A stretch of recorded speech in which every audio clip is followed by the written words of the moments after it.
إن هذا القرآن يهدي للتي هي أقوم ويبشر المؤمنين الذين يعملون الصالحات أن لهم أجرا كبيرا. بسم الله الرحمن الرحيم نحمده ونصلي ونسلم على رسوله الكريم وأشهد أن لا إله إلا الله وحده لا شريك له وأشهد أن محمدا عبده ورسوله أما بعد. آج ہماری کلاس گزشتہ ترتیب کے اعتبار سے 30 نمبر کلاس ہے، اور ہم انشاءاللہ تعالی آج کی کلاس میں قرآن مجید میں سورۃ انفال سے شروع کرنا ہے. اللہ سے دعا ہے کہ اللہ تعالی ہمیں سننے، سمجھنے اور عمل کرنے کی توفیق عطا فرمائے. سورۃ انفال قرآن مجید میں یہ 8ویں سورت ہے، اور یہ سورۃ انفال یہ مدنی صورت ہے. لیکن اس میں مدنی صورت میں اور باقی صورتوں میں کچھ تھوڑا سا فرق یہ ہے کہ یہ مدنی صورت کچھ ایسی ہے کہ اس صورت کے اندر احکامات اس انداز سے نہیں ہیں جیسے بہت بڑے احکامات ہوتے ہیں. اس صورت میں کچھ مسلمانوں کے حالات پہ تبصرہ ہے، اور کچھ مکہ والوں کے ساتھ جو بہت بڑی جنگ ہوئی تھی، جنگ بدر، اس پہ تبصرہ ہے. اس صورت کے اندر جو سورۃ انفال ہم شروع کرنے لگے ہیں. سورۃ انفال، یہ انفال نفل کی جمع ہے، اور نفل کا مطلب ہوتا ہے کہ زائد چیز، ایک ایسی جو زائد چیز جو ہے وہ موجود ہو، اس کو جو ہے وہ نفل بولا جاتا ہے. مراد اس سے یہ ہے، اس امت میں مال غنیمت کے طور پہ انسان جب اپنے دشمن کافروں سے لڑائی کرتا ہے تو مال غنیمت جو ان کا سامان بچا ہوتا ہے، جو بھی ان کا سامان ہوتا ہے، وہ مسلمان اس کو حاصل کر لیتے ہیں، اور وہ مسلمانوں کے لیے حلال ہوتا ہے. جنگ کے نتیجے میں مسلمانوں کے لیے کافروں کا مال حلال ہوتا ہے، اور اس کو نفل کہا گیا. اور نفل اس معنی میں کہا گیا ہے کہ یہ ایک زائد چیز ہے جو کہ پہلی امتوں میں نہیں تھی، اور اس امت میں اس کی اجازت موجود ہے. تو اس لحاظ سے یہ ایک زائد چیز موجود ہے. تو اس صورت میں چونکہ اس کا بیان موجود ہے، تفاصیل موجود ہیں، تو اس لحاظ سے اس صورت کا نام سورۃ انفال ہے. اعوذ باللہ من الشیطان الرجیم، بسم اللہ الرحمن الرحیم. یسألونک عن الانفال. اللہ تعالیٰ نے سورت کو اس انداز سے بیان فرمایا ہے کہ یسألونک عن الانفال. اے نبی صلی اللہ علیہ وسلم، آپ سے انفال کے بارے میں پوچھتے ہیں، سوال کرتے ہیں. انفال یعنی یہ جو مال غنیمت ہے، اس کے بارے میں آپ سے سوال کرتے ہیں. اس کو تقسیم کیسے ہونا چاہیے، کیا ہے، کس طرح ہے، کس کا حق ہے، کس کا حق نہیں ہے. تو فرمایا آپ آگے سے جواب دے دیجئے اور کہیے قل الانفال للہ والرسول. آپ بتا دیجئے کہ یہ انفال، اس کے اوپر پہلا حق جو ہے وہ اللہ کا ہے اور اللہ کے رسول کا ہے. قل الانفال للہ والرسول. یہ انفال اللہ کا حق ہے یا اللہ کے رسول صلی اللہ علیہ وسلم کا حق ہے کہ وہ اس مال کو کس طرح کر کے حکم دیتے ہیں کہ اس کو کیسے تقسیم کیا جائے اور کس کو کتنا دیا جائے. یہ اللہ تعالیٰ کا اور اللہ کے رسول کا حق ہے. فرمایا تمہاری ذمہ داری کیا ہے؟ فاتقوا اللہ واصلحوا ذات بینکم. اللہ تعالیٰ سے ڈرتے رہو اور اصلاح ذات بین کرو. ذات بین جو ایک آپس کے تعلقات ہوتے ہیں، دو بھائیوں کے درمیان، دو بہنوں کے درمیان، ساس اور بہو کے درمیان، داماد اور سسر کے درمیان، کزن اور چچیرے بھائیوں کے ساتھ کچھ ایسے تعلقات ہوتے ہیں کہ انسان بعض دفعہ اوپر سے تو صحیح طرح مل رہا ہوتا ہے، لیکن اندر سے اس کے لیے انسان اس طرح نہیں ہوتا ہے اپنے اس قریبی رشتہ دار کے لیے کہ اوپر سے اس کے لیے تعلقات اچھے رکھ رہا ہوتا ہے، لیکن اندر سے اپنے اس بھائی کے ساتھ وہ اس انداز سے مخلص نہیں ہوتا جیسے ہونا چاہیے. تو یہ جو اس بھائی کے ساتھ مخلص ہونا ہے، اس بھائی کے ساتھ انسان کا یہ ہے ذات بین، یعنی آپس کے وہ والے تعلقات جو رشتہ داروں میں، دوستوں میں، قریبیوں میں، بعض دفعہ خامد بیوی میں، تو یہ جو ذات بین ہے آپس کے درمیان میں ہے، اس میں فرمایا تم اصلاح کرو۔ اس میں جو ہے وہ انسان کو نہیں ہونا چاہیے کہ انسان جو ہے وہ اوپر سے کچھ ہو رہا ہو اور اندر سے اس کا اخلاق کچھ ہو رہا، اور فرمایا اطیعوا اللہ ورسولہ، اور اطاعت کرو اللہ کی اور اللہ کے رسول کی، ان کنتم مؤمنین، اگر تم مومن ہو۔ سوال کرتے ہیں آپ سے انفال کے بارے میں، آپ بتا دیجئے کہ انفال اللہ اور اللہ کے رسول کی ذمہ داری میں ہے، وہ جیسے چاہیں گے فیصلہ کریں گے۔ آپ کے ذمہ یہ ہے کہ اللہ سے ڈرو اور آپس میں ایک دوسرے کے ساتھ تعلقات صحیح رکھو اور اللہ کے رسول کی اطاعت کرو اگر تم مومن ہو۔ آگے فرمایا انما المؤمنون الذین اذا ذکر اللہ وجلت قلوبہم، ایمان والے وہ ہوتے ہیں، مومن وہ ہوتے ہیں کہ اذا ذکر اللہ، ایمان والوں کی حالت یہ ہوتی ہے، انہیں یا ہونا یہ چاہیے جب اللہ تعالیٰ کا ذکر کیا جائے ان کے سامنے تو ان کے دل وجلت قلوبہم، تو ان کے دل ڈر جاتے ہیں، دہک جاتے ہیں اللہ کے خوف سے، اللہ کے خوف سے ان کے دل جو ہے وہ گھبرا جاتے ہیں۔ اللہ تعالیٰ کا ذکر ہو رہا ہے، اللہ تعالیٰ نصیحت کر رہا ہے، اللہ تعالیٰ ہمیں جو مخاطب کر رہا ہے۔ ایمان کی نشانی یہ ہے کہ رب کا ذکر کرنے کے بعد دل کے اندر ایک خوف، ایک جو ہے وہ طاری ہونے چاہیے۔ وَإِذَا تُلِيَتْ عَلَيْهِمْ آیَاتُهُ، اور جب رب کی آیات ان پہ تلاوت کی جاتی ہیں تو زادتہم ایمانا، ان کے ایمان بڑھ جاتے ہیں۔ جب رب کی آیات سنتے ہیں تو ایمان میں اضافہ ہو جاتا ہے۔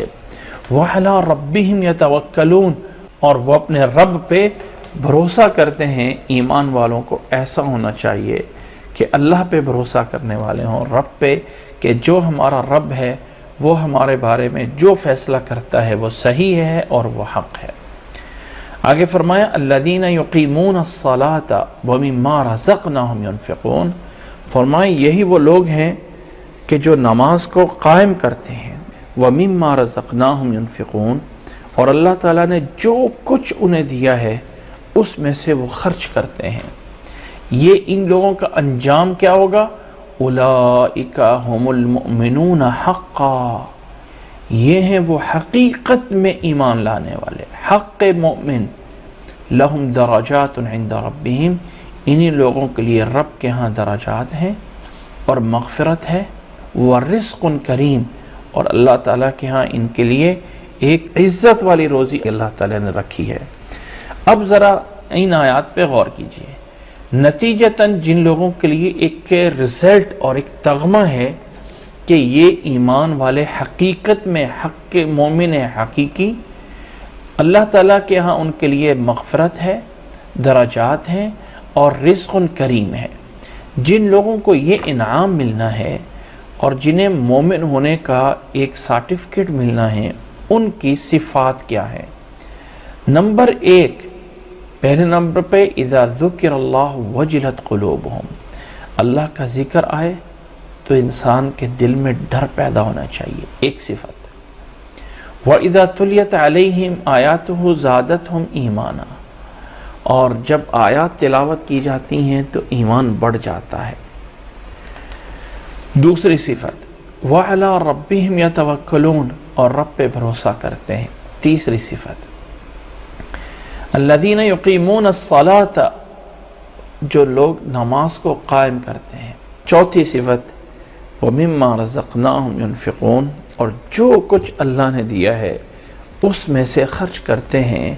یہ 5 صفات اگر پیدا کر لیں تو اللہ نے فرمایا اولئک ھم المؤمنون حقا، یہی لوگ ہیں جو ایمان لانے والے ہیں، حق پہ، حق کے ساتھ مومن ہیں، سچے مومن ہیں، جن کے لیے رب کے ہاں درجات ہیں۔ یہاں پہ ایک بات سمجھ لیجئے کہ اللہ تعالیٰ نے فرمایا وَإِذَا تُلِيَتْ عَلَيْهِمْ آیَاتُهُ زَادَتْهُمْ ایمانا، جب رب کی آیات ان پہ تلاوت کی جاتی ہیں تو ایمان بڑھ جاتا ہے۔ اس سے ہمیں پتہ چلا کہ جو ایمان ہے اس میں کمی بیشی ہو سکتی ہے۔ انسان گناہ کرتا ہے تو ایمان تھوڑا ہو جاتا ہے، اور انسان نیکی کرتا ہے تو اس کا ایمان بڑھ جاتا ہے۔ تو ایمان میں کمی بیشی ہوتی ہے۔ اللہ کے نبی صلی اللہ علیہ وسلم کی وہ حدیث یقیناً ہم نے سنی ہوئی ہے کہ جب انسان کوئی گناہ کرتا ہے تو اس کے دل پہ ایک نقطہ لگ جاتا ہے، اگر وہ توبہ کر لیتا ہے تو وہ نقطہ جو ہے وہ زائل ہو جاتا ہے، اور اگر توبہ نہیں کرتا ہے تو وہ نقطہ بڑھتا بڑھتا بڑھتا یہاں تک کہ اس کا سارا دل جو ہے سیاہ ہو جاتا ہے۔ تو ایمان بڑھنا، یہ نظریہ اور عقیدہ رکھنا ضروری ہے کہ ایمان میں کمی بیشی ہوتی ہے۔ آگے اللہ تعالیٰ نے فرمایا وَعَلَىٰ رَبِّهِمْ يَتَوَكَّلُونَ، ایمان والے وہ ہیں جو رب پہ بھروسہ کرتے ہیں۔ رب پہ بھروسہ اور توکل کیسے ہونا چاہیے؟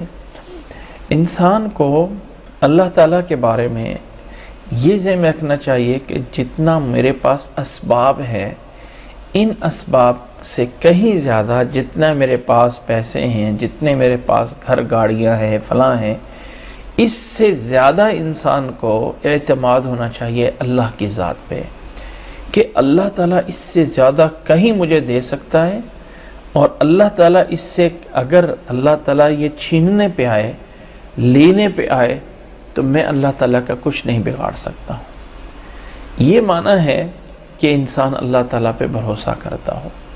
اور مزید اللہ کے نبی صلی اللہ علیہ وسلم کی وہ حدیث جس میں بہت بڑی فضیلت ہے کہ میری امت کے 70,000 لوگوں کو اللہ تعالیٰ بغیر حساب کتاب کے جنت میں داخل فرمائے گا، ان کی سب سے بڑی صفت یہ ہے کہ وہ وَعَلَىٰ رَبِّهِمْ يَتَوَكَّلُونَ، اپنے رب پہ بھروسہ کرنے والے ہوں گے۔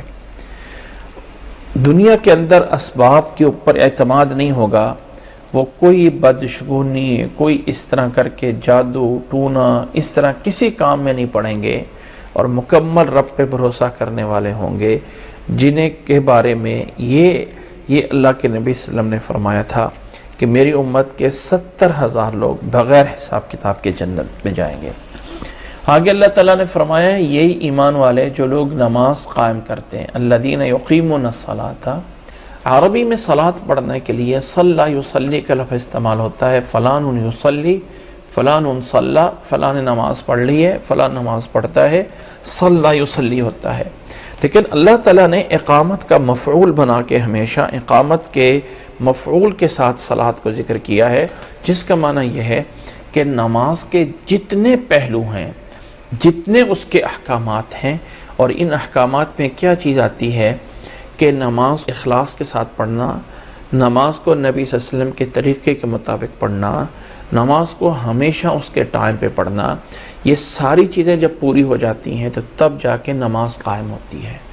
وگرنہ میرے بھائی نماز پڑھ تو رہے ہیں لیکن نماز کو قائم نہیں کر رہے ہیں۔ آگے اللہ تعالیٰ نے ایسے لوگوں کے جن لوگوں کے لیے اللہ تعالیٰ نے یہ ایک سرٹیفکیٹ دے دیا ہے کہ اولئک هم المؤمنون حقا، ان لوگوں کے لیے یہ بھی شرط ہے وہ مما رزقناہم ينفقون، کہ اللہ نے جو کچھ دیا ہے۔ اب یہاں پہ اللہ تعالیٰ نے وہ انداز نہیں اختیار کیا کہ اللہ کے راستے میں خرچ کرتے ہیں، وہ انداز نہیں ہے۔ انداز یہ کہ من ما، اس میں سے جو ہم نے دیا ہے، وہ تھوڑا ہے، وہ زیادہ ہے۔ اللہ تعالیٰ کے ہاں یہ نہیں دیکھا جاتا کہ اس نے کوانٹٹی کتنی کی ہے، بلکہ اللہ تعالیٰ کا معیار جو ہے اس کی جو ہے وہ ایک کوالٹی ہے۔ کوانٹٹی نہیں دیکھنا، تھوڑا زیادہ نہیں ہے، بلکہ اللہ تعالیٰ کے ہاں معیار یہ ہے کہ اس نے اس میں کوالٹی کیسے دی ہے، خوبصورت کیسے رکھا ہے۔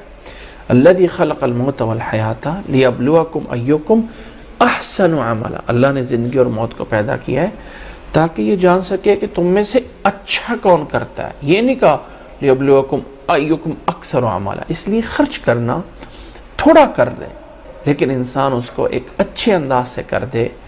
اب آگے اللہ تعالیٰ اس واقعے پہ تبصرہ کر رہا ہے جس کو ہم غزوہ بدر کے نام سے جانتے ہیں۔ غزوہ بدر کے بارے میں کچھ تفصیلات ہم پہلے سورۃ آل عمران میں جان چکے ہیں۔ اللہ کے نبی صلی اللہ علیہ وسلم 13 سال مکہ مکرمہ میں رہے، اور 13 سال میں اللہ کے نبی صلی اللہ علیہ وسلم کو کافروں کے ساتھ لڑائی کرنے کی اجازت نہیں تھی، بس یہ تھا کہ صبر کریں، اللہ تعالیٰ ایمان والوں کو فتح دے گا۔ 13 سال بعد اللہ نے اپنے نبی صلی اللہ علیہ وسلم کو مدینہ میں جانے کا حکم دیا، ہجرت ہو گئی۔ تو ہجرت ہونے کے بعد اللہ کے نبی صلی اللہ علیہ وسلم مدینہ پہنچنے کے بعد ایک مدینہ کی ریاست قائم ہوئی، اسلام ایک منظم طریقے سے بنا، مسجد نبوی بنائی گئی، مسجد نبی کی باقاعدہ تعمیر کر کے ایک مسلمان ایک باقاعدہ منظم صورت میں انصار اور مہاجرین کی شکل میں آئے۔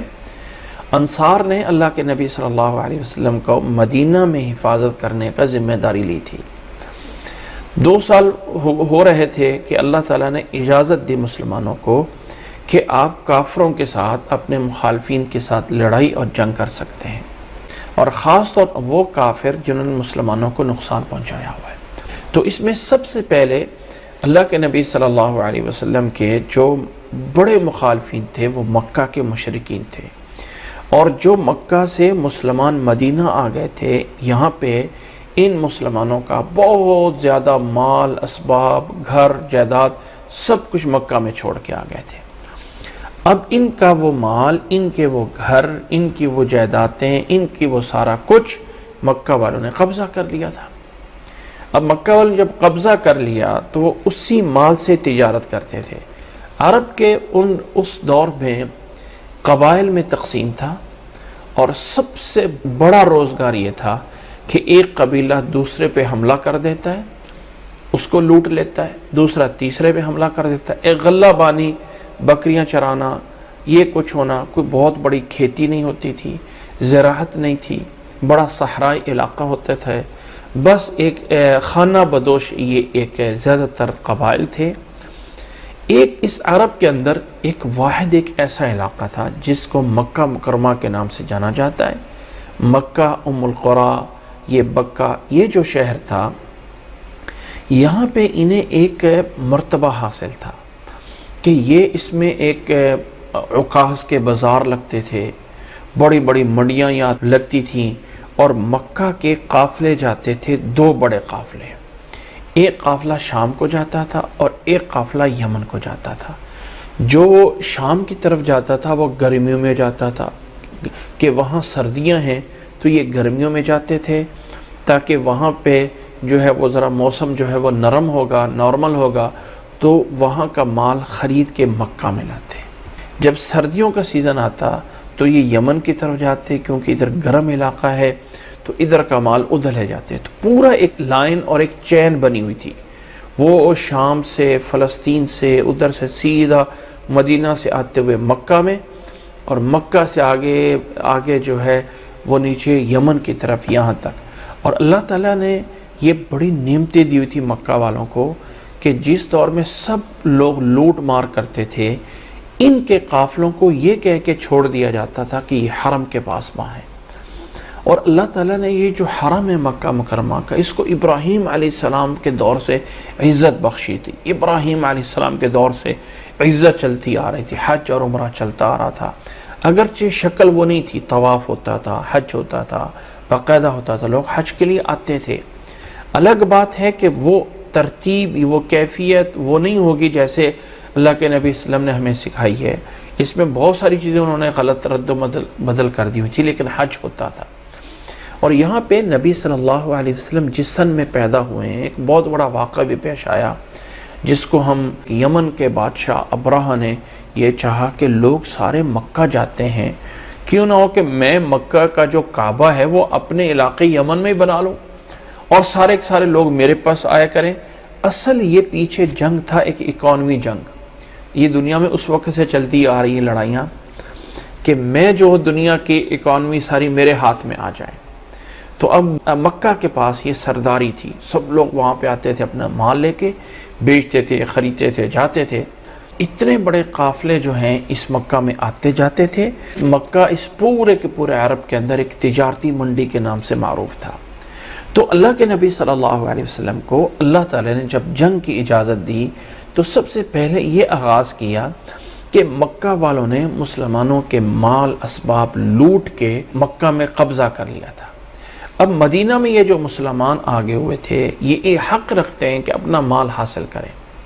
ان کی جائیدادیں جو مسلمانوں کی مکہ والوں نے قبضے میں کر لی تھی، اس کے بدلے میں مکہ والوں کا جو مال ہے اس پہ قبضہ کریں۔ اور اس کا طریقہ کہ یہ بھی تھا کہ جو قافلہ جاتا ہے وہ مدینہ کے پاس سے گزرتا ہے۔ مدینہ مکہ کے شمال والی سائڈ پہ ہے، اور جو شام کو قافلہ جانا ہے وہ مکہ سے چلنا ہے، بدر کے راستے سے جانا ہے، بدر کے راستے سے آگے جاتے ہوئے مدینہ کے قریب سے گزر کے آگے سیدھا شام کو جانا ہے۔ تو ظاہر ہے کہ قافلے جب جاتے تھے اور آتے تھے نا تو علاقے میں پتہ چل جاتا ہے کہ فلاں تاریخوں کو قافلے نے جانا ہے، فلاں مہینے میں قافلے نے آنا ہے۔ اس دور میں جو رمضان کے قریب کا جو ہے وہ ٹائم تھا، رمضان سے کچھ عرصہ پہلے نبی صلی اللہ علیہ وسلم کو پتہ چلا کہ مکہ سے قافلہ چل چکا ہے، اور اللہ کے نبی صلی اللہ علیہ وسلم کو اللہ تعالیٰ نے جنگ کرنے کی اجازت بھی دے دی ہے۔ تو آپ صلی اللہ علیہ وسلم نے چند لوگوں کے ساتھ کوشش کی کہ ہم اس قافلے کو جو مکہ سے آ رہا ہے اس پہ، مکہ والوں کو بہت زیادہ ساز و سامان ہے، کوئی 2000 کے قریب اونٹ ہے جس پہ سامان لدا ہوا ہے، جس کی حفاظت کرنے کے لیے صرف 50 کے قریب آدمی، کیونکہ مکہ کے قافلے کو عرب نہیں لوٹتے تھے، کہتے تھے یہ حرم کے پاسباں ہیں، ان کو نہیں لوٹنا، باقی سب کو لوٹو۔ 2000 کے قافلے پہ صرف 50 لوگ جو ہیں وہ اس کے نگرانی میں جا رہا ہے۔ تو جب مدینہ کے پاس یہ قافلہ آنے والا تھا تو اللہ کے نبی صلی اللہ علیہ وسلم نے کوشش کی کہ اس کے اوپر حملہ کیا جائے، لیکن انہی دنوں میں تیاری میں تھے، سوچ میں تھے کہ جیسے اس کا پروگرام بنایا تو پتہ چلا کہ قافلہ تو گزر کے جا چکا ہے۔ تو اللہ کے نبی صلی اللہ علیہ وسلم نے قافلہ گزر گیا، فرمایا جب یہ شام سے واپس آئے گا تو اس پہ حملہ کیا جائے گا۔ تو اس کے شام سے آنے کا انتظار کیا جاتا رہا، اب آ رہا ہے، اور اس میں آنے کا انتظار ہے کہ یہ بھی ہوتا تھا کہ کچھ لوگوں کو گھوڑ سوار کو شام والی سائڈ پہ بھیج دیا جاتا تھا، مدینہ سے کافی آگے جو راستہ آتا ہے وہاں دیکھ کے آتے۔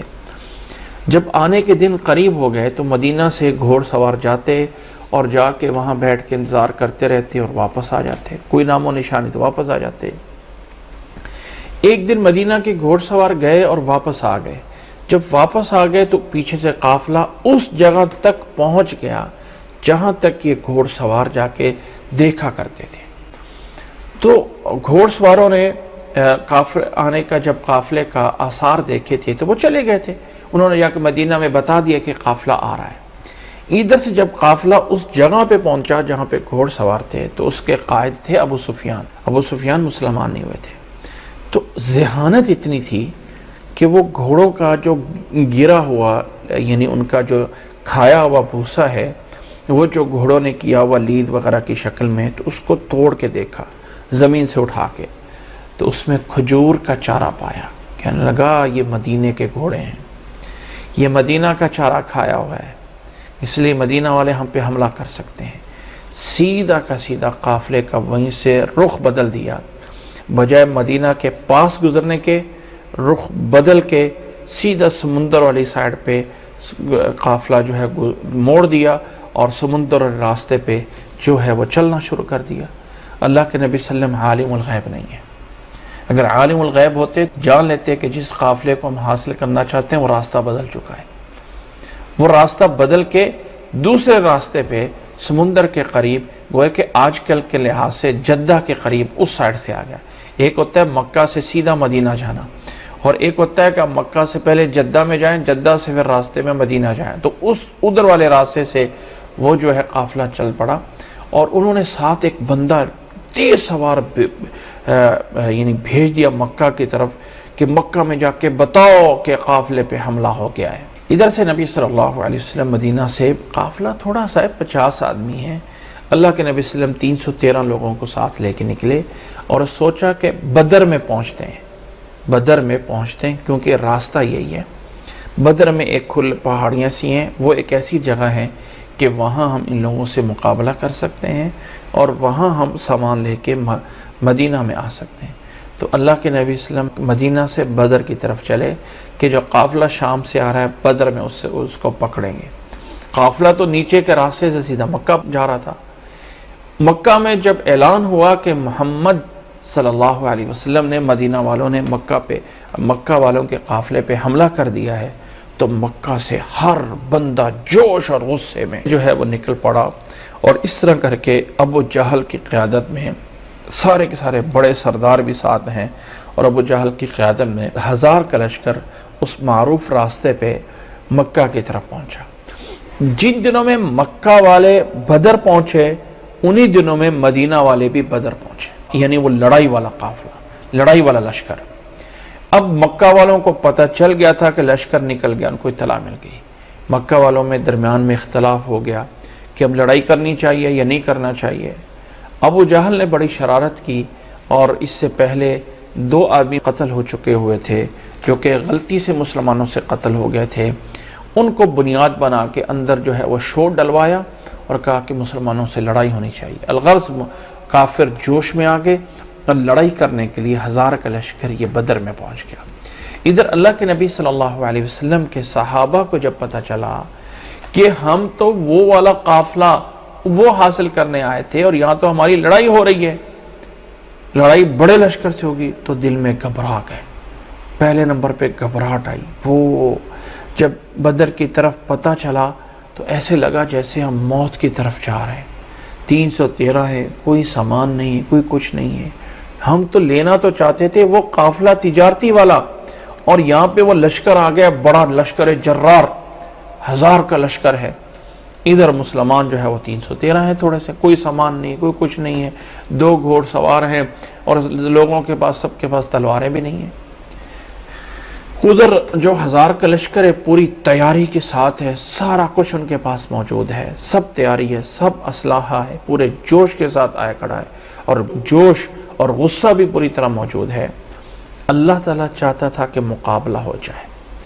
مسلمان دل سے وہ تجارتی قافلہ لینے کے لیے، مال لینے کے لیے آئے تھے، جبکہ اللہ تعالیٰ کی مشیت یہ تھی کہ یہاں پہ حق اور حق ہو جائے، باطل باطل ہو جائے، پانی کا پانی ہو جائے، دودھ کا دودھ ہو جائے، فیصلہ ہو جانا چاہیے کیا صحیح ہے کیا غلط ہے۔ نتیجتاً اللہ کے نبی صلی اللہ علیہ وسلم نے مشورہ کیا، اور آپ صلی اللہ علیہ وسلم نے گوئے کہ اشارہ تھا انصار کی طرف، کہ انصار نے، مدینہ والوں نے تو نبی صلی اللہ علیہ وسلم کی حفاظت کی ذمہ داری مدینہ میں لی تھی، اب تو مدینہ سے باہر ہیں۔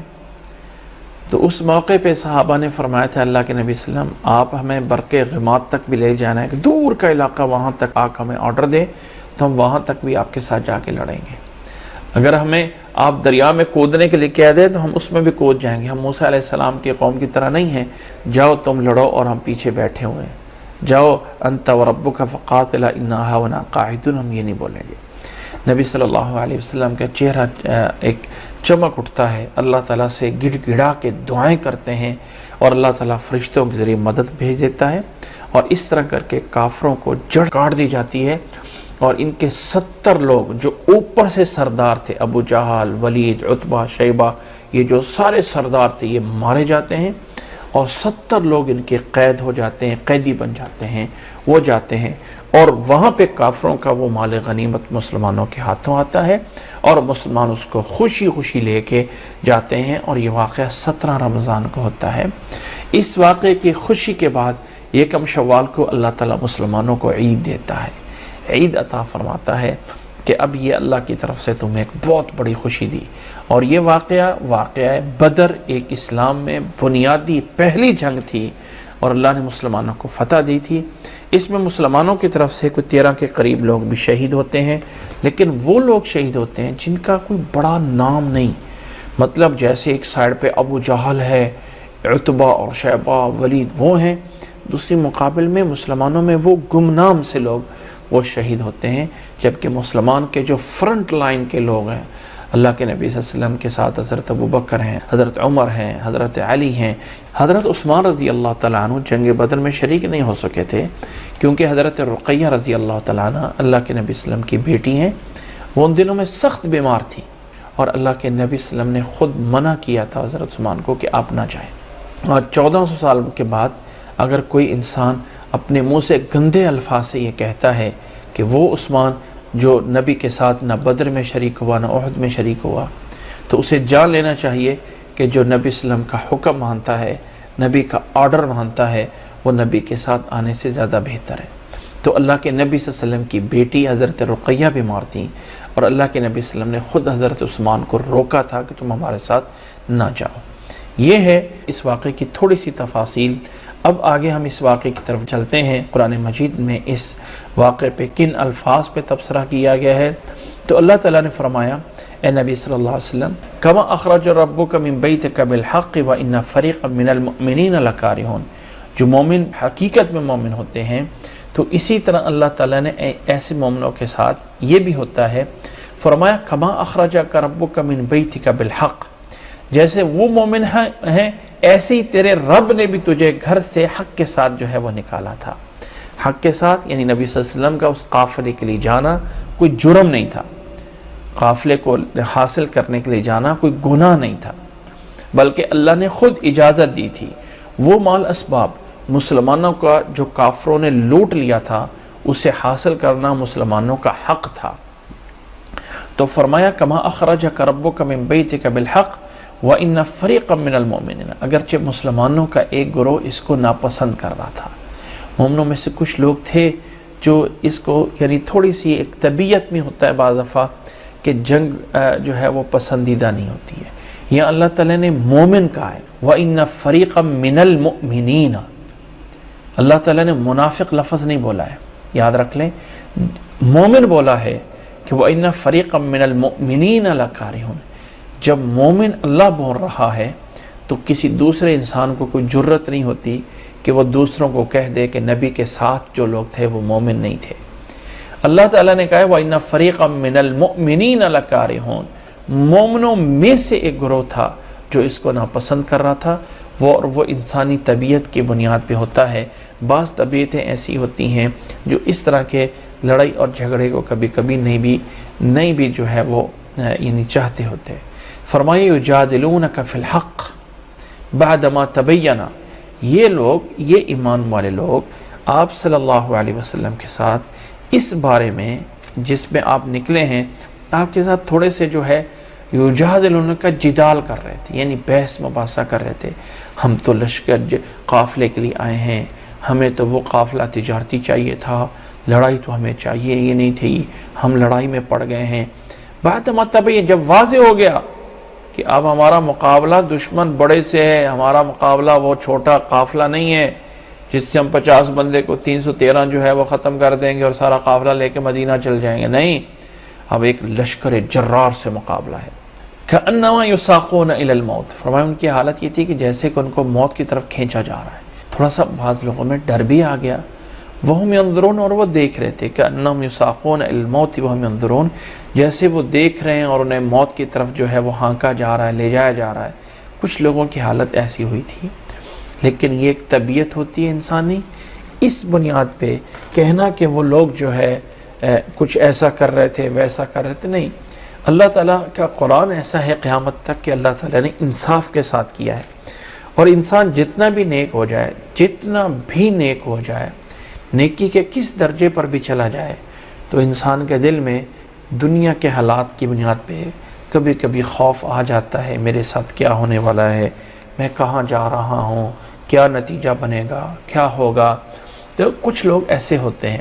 فرمایا وَإِذْ يَعِدُكُمُ اللَّهُ إِحْدَى، اللہ تعالیٰ تمہارے ساتھ دو گروہوں میں سے ایک کا وعدہ کر رہا تھا، ایک تھا وہ قافلہ تجارت والا، اور ایک تھا لشکر جرار جو کافروں کا لشکر ہو کے 1000 کا جو ہے آ گیا تھا۔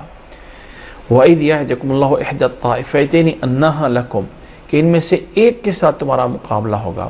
وَتَوَدُّونَ أَنَّ غَيْرَ ذَاتِ الشَّوْكَةِ تَكُونُ لَكُمْ، اور تم پسند کرتے تھے، وَتَوَدُّونَ، تم پسند کرتے تھے، ان غیر ذات الشوکہ، جو وہ لڑائی کے بغیر والا قافلہ ہے جس میں لڑائی نہیں ہونی ہے، وہ تجارتی قافلہ، اس کو نہ تکون لکم، وہ تمہیں مل جائے، تم چاہتے تھے وہ ہو جائے، لیکن اللہ چاہتا تھا وَيُرِيدُ اللَّهُ أَن يُحِقَّ الْحَقَّ، اللہ تعالیٰ چاہتا تھا کہ آج حق کا حق ہو جائے، ثابت ہو جائے حق، کون سچ ہے اور کون جھوٹ ہے۔ وَيُرِيدُ اللَّهُ أَن يُحِقَّ الْحَقَّ بِكَلِمَاتِهِ، اللہ تعالیٰ اپنے احکام سے، اللہ تعالیٰ اپنے حکم سے جو ہے وہ ثابت کرنا چاہتا تھا کہ حق جو ہے وہ ہو جائے، ثابت ہو جائے۔ وَيَقْطَعَ دَابِرَ الْكَافِرِينَ، اور اللہ تعالیٰ کافروں کی جڑ جو ہے وہ کاٹ دے، ان کی جڑ، ان کی اساس، ان کی بنیادیں جو ہے وہ ہلا دی جائیں، اللہ تعالیٰ یہ چاہتا تھا۔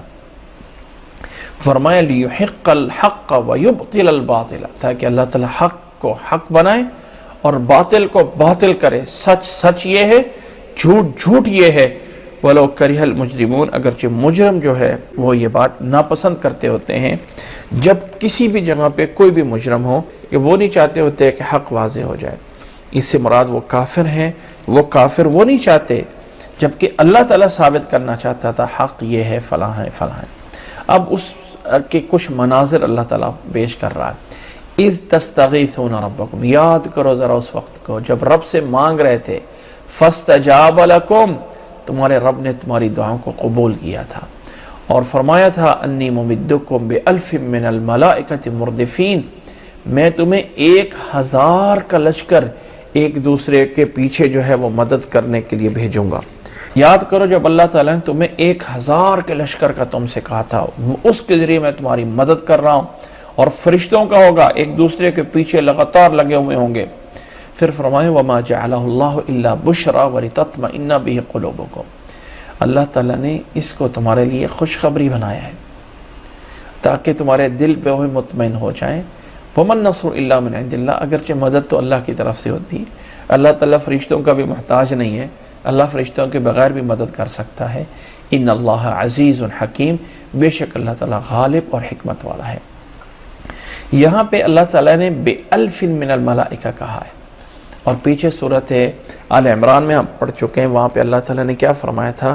بِخَمْسَةِ آلَافٍ مِّنَ الْمَلَائِكَةِ، اور پھر فرمایا تھا ان تصبروا وتتقوا وَيَأْتُوكُم مِّن فَوْرِهِمْ هَٰذَا يُمْدِدْكُمْ رَبُّكُم بِعَشْرَةِ آلَافٍ مِّنَ الْمَلَائِكَةِ، اگر تم صبر کرو تو اللہ تعالیٰ تمہیں 10,000 فرشتے جو ہے تمہیں بھیج دے۔ اب یہ 10,000 فرشتے آئے یا 5,000 فرشتے آئے، یا جیسے یہاں پہ بِأَلْفٍ مِّنَ الْمَلَائِكَةِ بولا گیا ہے 1000 فرشتے آئے۔ یاد رکھیں کہ جو لوگ قرآن مجید میں تعارض پیش کرتے ہیں، قرآن مجید میں بھی اختلاف ہے، قرآن مجید کی آیات میں بھی وہ ثابت کرتے ہیں اختلافات، وہ انہی آیات کو پکڑتے ہیں، انہی آیات کے پیچھے لگتے ہیں۔ اب یہاں پہ اللہ تعالیٰ نے 1000 کہا ہے اور وہاں پہ اللہ تعالیٰ نے جو ہے وہ 5000 کہا ہے، تو اس کا مطلب یہ ہے کہ قرآن مجید میں اختلاف ہے، قرآن مجید میں اختلاف موجود ہے۔ یہاں پہ اللہ تعالیٰ جو ہے وہ 1 کہہ رہا ہے اور وہاں پہ اللہ تعالیٰ جو ہے وہ 5000 کہہ رہا ہے، تو 5000 تو 1000 نہیں نہ ہوتا۔ ان آیات کو جب آپس میں ہم ملاتے ہیں، جمع کرتے ہیں، تو ہمیں سمجھ یہ آتی ہے کہ اللہ تعالیٰ نے نازل گویا کہ 1000 ہی کیا، لیکن اللہ تعالیٰ نے مطمئن کرنے کے لیے اللہ تعالیٰ نے 5000 لشکر کا جو ہے بولا۔ سورۃ آل عمران میں 3000 اور 5000 کی بات ہے۔ اللہ تعالیٰ نے فرمایا اذ تقول للمؤمنین ألن يكفيكم أن يمدكم ربكم بثلاثة آلاف من الملائكة منزلین، اللہ تعالیٰ تمہارے اوپر 3000 فرشتے نازل ہو جائیں تو کافی نہیں ہے؟ پھر فرمایا اگر تم صبر کرو، بلا ان تصبروا وتتقوا ويأتوكم من فورهم هذا يمددكم ربكم بخمسة آلاف من الملائکہ، اللہ تعالیٰ 5000 تمہارے اوپر فرشتے نازل فرما دے۔ تو 5000، 3000 اور یہاں پہ 1000، تو جنگ بدر میں کتنے فرشتے آئے تھے؟ 1000، 3000 یا 5000؟ اللہ تعالیٰ نے یہاں پہ 1000 سے گویا کہ مدد کی۔ اور سورۃ آل عمران پہ غور کریں تو وہاں پہ تمہارا رب یہ کافی نہیں ہے کہ ایسا کر دے، وہاں کر دینے کی بات ہے۔ وہ ہے کہ اللہ نے مطمئن کرنے کے لیے 3000 بتایا، اللہ تعالیٰ نے مطمئن کرنے کے لیے 5000 بتایا، اور یہاں پہ اللہ نے بتایا کہ انی ممدکم، اللہ تعالیٰ نے تمہاری بات کو قبول کر کے تمہاری طرف 1000 بھیجا تھا، یعنی گویا کہ 1000 فرشتہ آیا تھا، لیکن اطمینان کے لیے اللہ تعالیٰ نے 3000 اور 5000 کی بات کی تھی۔ وہاں پر بھی اور یہاں پر بھی یہ آیت ساتھ نازل فرمائی کہ وَمَا جَعَلَهُ اللَّهُ إِلَّا بُشْرَى لَكُمْ، اللہ تعالیٰ نے اس کو تمہارے لیے ایک خوشخبری دی ہے اور تمہیں اطمینان قلب دینا چاہ رہا ہے، وگرنہ اصل تو مدد اللہ کی۔ اللہ تعالیٰ ایک فرشتے سے بھی سب کو الٹا سکتا ہے، ایک فرشتے سے بھی سب کو جو ہے ان کو ختم کر سکتا ہے، لیکن چونکہ کسی انسان کو بول دیا جائے نا اتنے 1000 آ گئے، اتنا 1000، تو وہ ذرا اس کا دل بڑا ہو جاتا ہے۔ تو بجائے اس کے کہ اللہ کی مدد آ گئی ہے، تو اللہ تعالیٰ نے کہا وَمَا جَعَلَهُ اللَّهُ إِلَّا بُشْرَى لَكُمْ، اللہ نے تو یہ تمہارے لیے خوشخبری کے لیے تعداد بتائی ہے تاکہ تمہارے دل مطمئن ہو جائے، وگرنہ اصل مدد اللہ کی طرف سے ہوتی ہے اور اللہ تعالیٰ غالب اور حکمت والا ہوتا ہے۔ تو بہرحال ان آیات میں کوئی تعارض نہیں ہے، کوئی ان کے اندر اپوزٹ چیز نہیں ہے کہ قرآن مجید میں جو تعارضات لوگوں نے نکالے ہوئے ہیں، مختلف اسلام مخالف لوگوں نے، ان اعتراضات میں ایک یہ بھی اعتراض موجود ہے کہ سورۃ انفال میں 1000 اور سورۃ آل عمران میں 3000 اور 5000 کی بات ہے، تو ایک ہی واقعہ ایک ہی جگہوں پہ فرشتوں کا آنا، قرآن مجید میں نے اس کی 3 تعداد بتائی ہیں، اب وہ 3 دفعہ تو واقعہ ہوا نہیں ہے، تو یہ کیسے ہو گیا؟ تو بات یہ ہے کہ وہ تینوں جگہوں پہ صحیح ہے، تو اللہ تعالیٰ بھیجنے کو آئے تو اللہ تعالیٰ تو لاکھوں کروڑوں بھی بھیج سکتا ہے، لیکن یہاں پہ صورت ہے انفال میں اللہ تعالیٰ نے اتنے بھیجے، اتنے کے ذریعے مدد کی، یہ ہے اصل فیصلہ۔ امید ہے کہ اللہ تعالیٰ جو بھی لوگ اس کو پڑھیں اللہ تعالیٰ سب کو ہدایت عطا فرمائے۔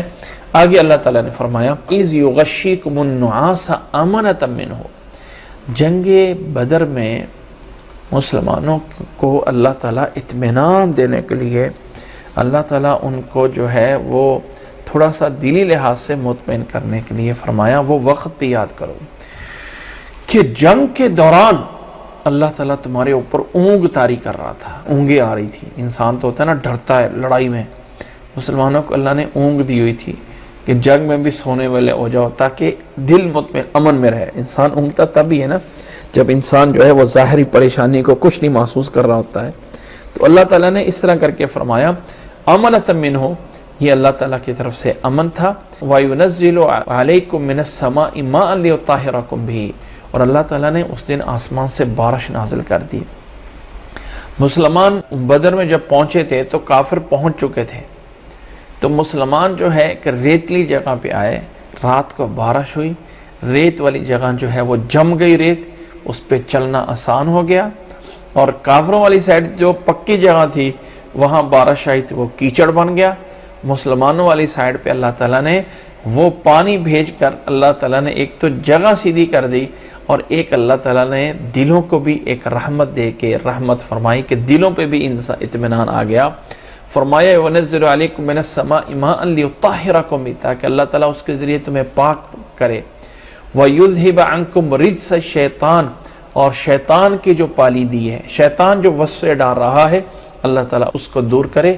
وَلِيَرْبِطَ عَلَىٰ قُلُوبِكُمْ، اور اللہ تعالیٰ تمہارے دلوں کو جو ہے وہ باندھ دے، اللہ تعالیٰ تمہارے دلوں کو پختہ کر دے۔ وَيُثَبِّتَ بِهِ الْأَقْدَامَ، اور اللہ تعالیٰ اس کے ذریعے پاؤں کو، قدموں کو جو ہے وہ ثابت کر دے۔ ریت پہ ویسے چلنا مشکل ہوتا ہے، لیکن ریت جب گیلی ہو جاتی ہے اور ریت جب جم جاتی ہے تو کسی بھی بیچ پہ جا کے ہم دیکھتے ہیں پانی کے ساتھ جو ریت ہوتی ہے، جب اس میں اندر پانی لگا ہوتا ہے تو اس پہ چلنا آسان ہوتا ہے، لیکن اگر ریت پہ پانی نہ ہو تو اس کے اوپر چلنا آسان نہیں ہوتا۔ تو اللہ تعالیٰ نے فرمایا کہ اللہ تعالیٰ نے بارش نازل کر دی تھی تاکہ اللہ تعالیٰ تمہیں اس طرح کر کے بھی اطمینان عطا فرمائے۔ پھر فرمایا اِذْ يُوحِي رَبُّكَ إِلَى الْمَلَائِكَةِ، یاد کرو اس وقت کو بھی جب تیرا رب فرشتوں کو بتا رہا تھا، فرشتوں کو اِذْ يُوحِي رَبُّكَ إِلَى الْمَلَائِكَةِ أَنِّي مَعَكُم، میں تمہارے ساتھ ہوں، فَثَبِّتُوا الَّذِينَ آمَنُوا، بس ایمان والوں کو ثابت کرو۔ سَأُلْقِي فِي قُلُوبِ الَّذِينَ كَفَرُوا الرُّعْبَ، اللہ نے فرمایا میں کافروں کے دلوں میں رعب ڈالوں گا، کافر جو ہے وہ مرعوب ہوں گے، ڈر ان کے اندر بھی ہوگا۔ فَضْرِبُوا فَوْقَ الْأَعْنَاقِ، پس مارو ان کی گردنوں کے اوپر۔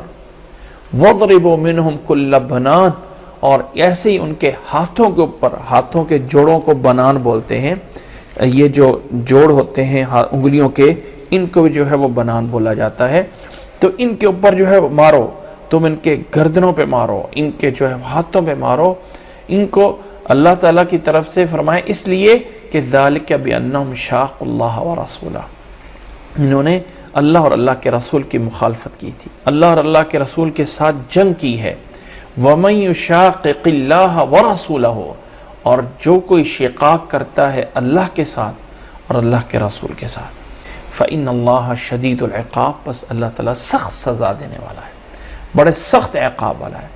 یہاں ضمناً ایک بات سے اشارہ کر دینا چاہتا ہوں کہ اللہ تعالیٰ نے یہ نہیں کہا کہ وَمَن يُشَاقِقِ اللَّهَ، اللہ تعالیٰ کے ساتھ شقاق یہ بھی جرم ہے، اور نبی صلی اللہ علیہ وسلم کی مخالفت بھی، اللہ کے نبی صلی اللہ علیہ وسلم کی مخالفت میں اللہ کے نبی صلی اللہ علیہ وسلم کی احادیث کو ترک کرنا، حدیث کو حجت نہ ماننا، کہنا کہ اللہ کی بات تو ہم مانتے ہیں، اللہ کے رسول کی بات کو نہیں مانتے ہیں، یہ شقاق رسول ہے۔ یا یہ ہے کہ براہ راست تو نہ کہیں، سامنے تو یہ کہیں کہ ہم اللہ کو مانتے ہیں، اللہ کے رسول کی بات کو مانتے ہیں، لیکن اندر جو ہے ہیلے بہانے ایسے کریں کہ کسی طرح کر کے اللہ کے نبی صلی اللہ علیہ وسلم کی احادیث سے جان چھوٹ جائے۔ یہ سب چیزیں یاد رکھ لیں کہ شقاق رسول میں آتی ہیں۔ وَمَن يُشَاقِقِ اللَّهَ وَرَسُولَهُ فَإِنَّ اللَّهَ شَدِيدُ الْعِقَابِ، بس اللہ تعالیٰ سخت سزا دینے والا ہے۔ ذَلِكُمْ فَذُوقُوهُ، فرمایا یہ تمہارا یہ انجام ہے، یہ تمہارا عذاب ہے، چکھو اس کو۔ وَأَنَّ لِلْكَافِرِينَ عَذَابَ النَّارِ، اور کافروں کے لیے آخرت میں جہنم کا عذاب بھی تیار ہے۔ پھر اللہ تعالیٰ نے ایمان والوں سے کہا یا ایھا الذین آمنوا اذا لقیتم الذین کفروا زحفا فلا تولوہم الادبار، اللہ نے فرمایا اے ایمان والو، جب کافروں سے تمہارا آمنا سامنا ہو جائے، اذا لقیتم الذین کفروا زحفا، زحفا کا معنی مقابلے میں آ جاؤ، فلا تولوہم الادبار، تو پس پیٹھ پھیر کے بھاگنا نہیں ہے، یعنی ان سے ڈر کے ان سے جو ہے وہ بھاگ جائے، یہ جائز نہیں ہے۔ اسلام میں جو بہت بڑا گناہ ہے ان گناہوں میں یہ ہے تولی یوم الزحف، کہ لڑائی کے دن کوئی انسان پیٹ پھیر کے بھاگ جائے، یہ بہت بڑا جو ہے وہ گناہ ہے۔ وَمَن يُوَلِّهِمْ يَوْمَئِذٍ دُبُرَهُ، جس انسان نے اس دن پیٹ پھیر کے دوڑا ہو، بھاگا ہو پیچھے ہٹنے کے لیے، یعنی پیچھے ہٹا ہو، إِلَّا مُتْحَرِّفًا لِقِتَالٍ أَوْ مُتْحَيِّزٍ إِلَىٰ فِئَةٍ، سوائے اس دو چیزوں کے علاوہ اگر کوئی انسان پیچھے ہٹتا ہے، فَقَدْ بَاءَ بِغَضَبٍ مِّنَ اللَّهِ، تو اللہ تعالیٰ کی طرف سے اس پہ غضب ہے اور اس کا ٹھکانہ جہنم ہے۔ وَبِئْسَ الْمَصِيرُ، اور بہت برا ٹھکانہ ہے جو انسان دشمن کے سامنے مقابلے میں آ کے پیچھے ہٹ جاتا ہے۔ ہاں دو صورتیں ہیں، إِلَّا مُتْحَرِّفًا لِقِتَالٍ، ہاں کوئی ایسا حربہ کرنا چاہ رہا ہے، لڑائی کے اندر جو ہے وہ کوئی متحرف ہے، یعنی پیچھے سے ہٹ کے دوسری سائڈ سے حملہ کرنا چاہ رہا ہے، ہاں جائز ہے۔ اور متحیز الی فئۃ، یہ پیچھے کوئی گروہ کھڑا ہے اس کو ساتھ لینا چاہ رہا ہے اور پیچھے اس گروہ کو ساتھ لے کے پھر حملہ کرنا چاہ رہا ہے، تو ان دو صورتوں میں پیچھے ہٹ سکتا ہے، لیکن ان دو صورتوں کے علاوہ بزدلی کر کے ڈر کے اگر کوئی انسان قتال کے دن پیچھے ہٹتا ہے تو فرمایا فقط باء بغضب من اللہ ومأواہ جہنم وبئس المصیر۔ فرمایا فلم تقتلوہم ولکن اللہ قتلہم، اے مسلمانوں تم نے ان کو قتل نہیں کیا تھا، اللہ نے ان کو قتل کیا تھا۔ یہ صورت بعد میں نازل ہوئی تھی، یاد رکھیں جنگ بدر کے بعد، اس میں ان واقعات پہ تبصرہ کیا گیا ہے۔ فرمایا فلم تقتلوہم ولکن اللہ قتلہم، تم لوگوں نے ان کو نہیں قتل کیا، اللہ نے ان کو قتل کیا ہے۔ اور فرمایا وما رمیت اذ رمیت ولکن اللہ رما، اور اے نبی صلی اللہ علیہ وسلم آپ نے نہیں پھینکا تھا بلکہ اللہ تعالیٰ نے گویا کہ پھینکا تھا۔ کیا مطلب؟ اللہ کے نبی صلی اللہ علیہ وسلم جب جنگ بدر میں تھے اللہ تعالیٰ سے دعا کرتے رہے، تو بعد میں مٹھی اٹھا کے، مٹھی میں ایک کنکریاں اٹھا کے، ریت اٹھا کے پھینکی تھی کافروں کی طرف۔ جب کافروں کی طرف اسے پھینکا تھا تو اللہ تعالیٰ نے اس ریت کے ذرات کو یا اس پتھر کی کنکریوں کو اللہ تعالیٰ نے آگے کافروں کی آنکھوں میں پہنچا دیا تھا۔ ادھر سے نبی صلی اللہ علیہ وسلم نے پھینکا اور ادھر سے اللہ تعالیٰ نے اس ذرات کو کافروں کی آنکھوں تک پہنچا دیا، ان کی آنکھیں جو ہے چپ گئی تھیں، یعنی گویا کہ اللہ تعالیٰ نے آپ سے یہ کام کروایا تھا، اللہ تعالیٰ نے اس عمل کو اپنی طرف نسبت دی۔ وما رمیت اذ رمیت ولکن اللہ رما، اللہ تعالیٰ نے پھینکوایا تھا اور اللہ تعالیٰ نے اس کو دشمنوں کی آنکھوں تک پہنچا دیا تھا، اور تاکہ اللہ تعالیٰ ایمان والوں پہ بہت بڑا احسان کرے۔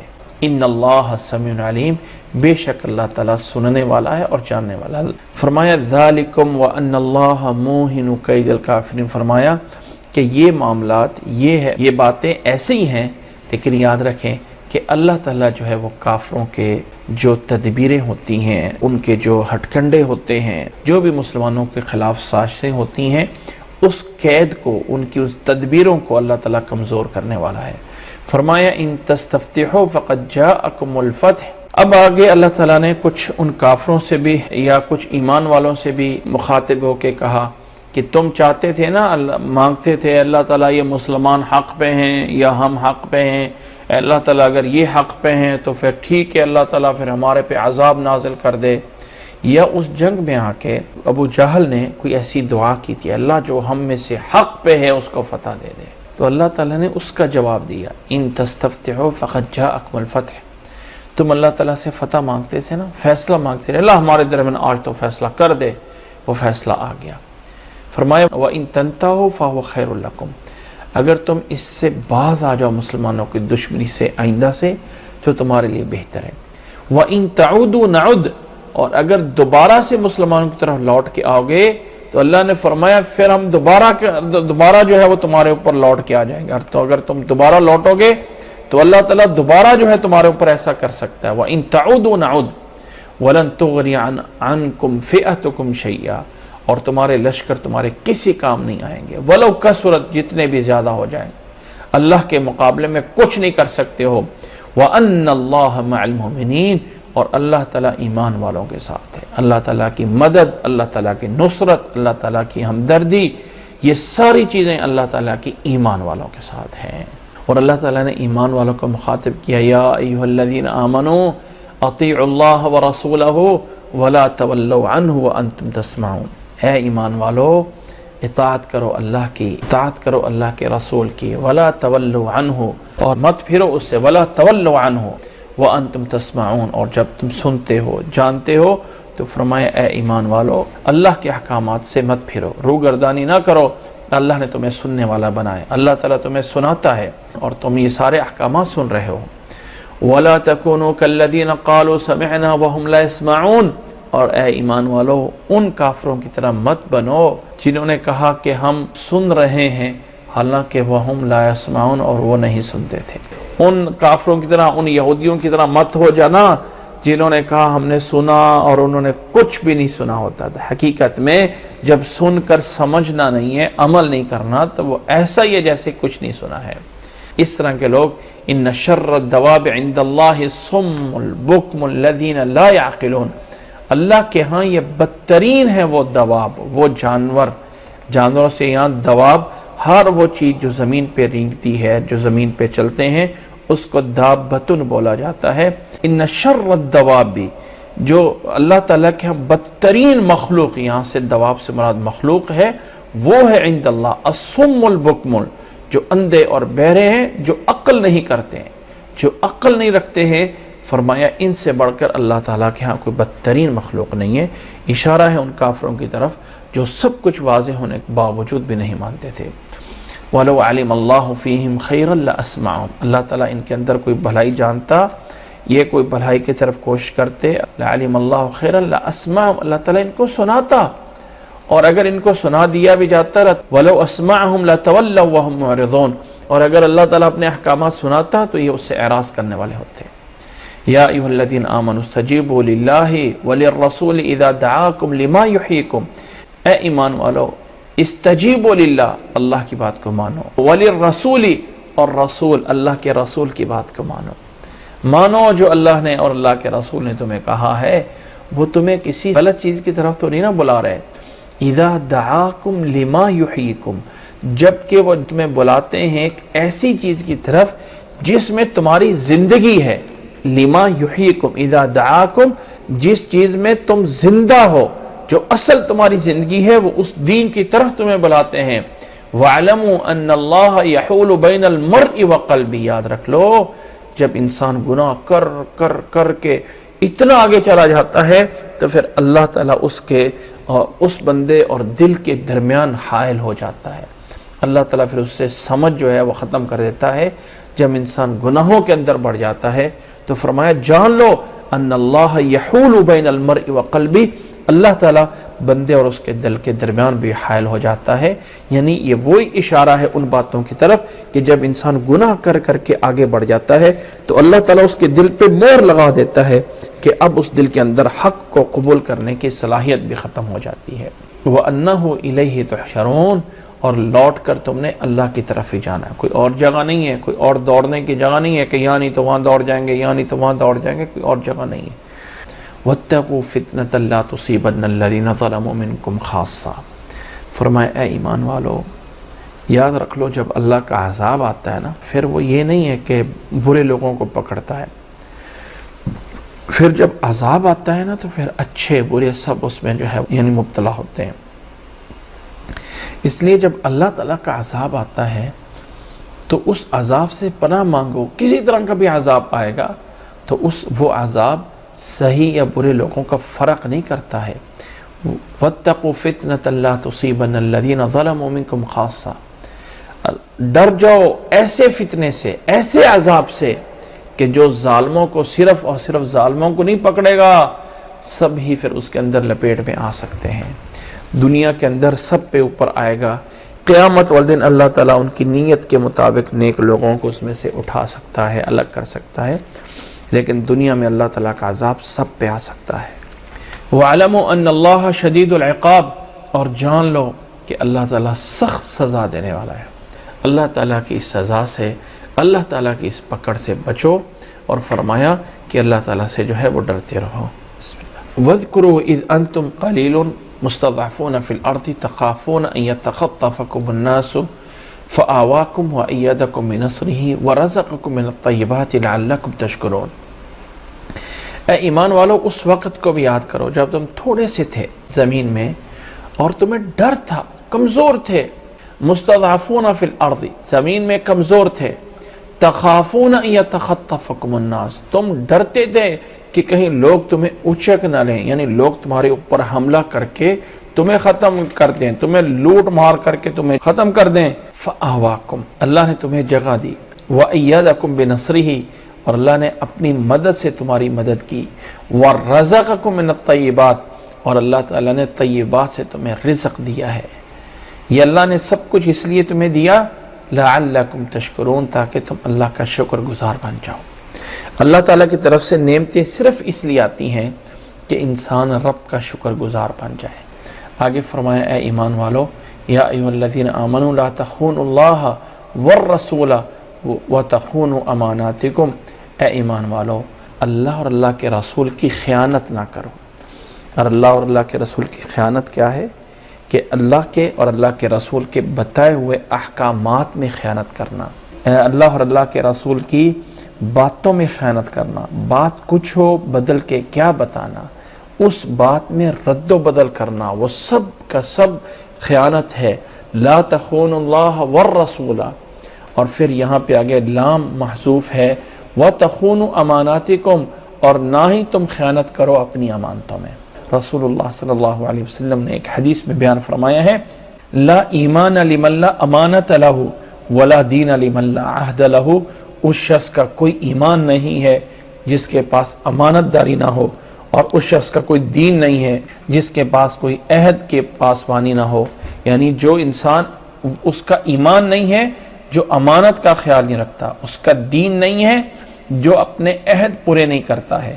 تو اللہ نے فرمایا اے ایمان والو، اللہ اور اللہ کے رسول کی جو امانت دین ہے، کتاب اور حدیث کی صورت میں، اس میں بھی خیانت نہ کرو، اور اپنی امانتوں میں بھی خیانت نہ کرو۔ وَأَنْتُمْ تَعْلَمُونَ، اور تم جانتے بھی ہو، تم جانتے سمجھتے جان بوجھ کے ایسا کرو، یہ تمہارے لیے حلال ہے۔ ایک انسان غلطی سے کچھ ہو جاتا ہے، اس کو پتہ نہیں چلا، پڑھنا کچھ اور چاہتا تھا، پڑھ کچھ اور کر لیا، کسی کی امانت تھی، اس کا مقصد یہ نہیں تھا، غلطی سے ادھر رکھنی تھی ادھر رکھ لی، اس میں نہیں اثر پڑتا۔ فرمایا سمجھتے جان بوجھ کے کرتے ہوئے تم کر رہے ہو تو یہ تمہارے لیے حلال نہیں ہے، جائز نہیں ہے۔ وَاعْلَمُوا أَنَّمَا أَمْوَالُكُمْ وَأَوْلَادُكُمْ فِتْنَةٌ، اللہ نے فرمایا لوگو جان لو، وَاعْلَمُوا، جان لو، أَنَّمَا أَمْوَالُكُمْ وَأَوْلَادُكُمْ فِتْنَةٌ، تمہارے مال، تمہاری اولاد تمہارے لیے فتنہ ہیں، آزمائش ہیں۔ اس مال اور اولاد کو حاصل کر کے اللہ کے حکم کو پورا کرتے ہیں یا اللہ کے حکم سے دور ہوتے ہیں۔ مال آ گیا ہے، اب رب کے راستے پہ چلتے ہیں یا رب کے راستے کو چھوڑتے ہیں۔ اور اس فتنے کا معنی آزمائش اس لیے بھی ہے کہ انسان مال آنے کی وجہ سے فتنے میں پڑتا ہے، اور اولاد کی وجہ سے بھی انسان جو ہے وہ کبھی کبھی غرور اور تکبر میں آ جاتا ہے، یا اولاد ملنے کے بعد اولاد کو نافرمانی میں لگا دیتا ہے۔ یہ سب آزمائش ہے، اور یاد رکھ لو وَأَنَّ اللَّهَ عِنْدَهُ أَجْرٌ عَظِيمٌ، جان لو کہ تمہارے مال، تمہاری اولادیں تمہارے لیے آزمائش ہیں، اور اللہ کے پاس بہت بڑا اجر ہے اگر اپنے مال کو اللہ کی خاطر لگاؤ گے، اپنی اولاد کو اللہ کے لیے جو ہے وہ لگاؤ گے۔ آج ہم ساری کی ساری کوششیں اسی میں کر دیتے ہیں کہ میری اولاد آگے چل کے بڑے ہو کر کہاں سے کھائے گی، کہاں سے پیے گی، پوری زندگی اس میں لگا دی جاتی ہے کہ ان کا مستقبل بہتر ہو جائے، اور پھر وہ اولاد آگے اپنی اولاد کے لیے زندگی لگا دیتے ہیں کہ ان کا مستقبل بہتر ہو جائے، اور پھر وہ آگے کی آگے پہ لگا دیتے ہیں۔ انسان واحد وہ مخلوق ہے جسے یہ فکر ہے کہ کل میرا کیا ہونا ہے، کل میں کہاں سے کھاؤں گا۔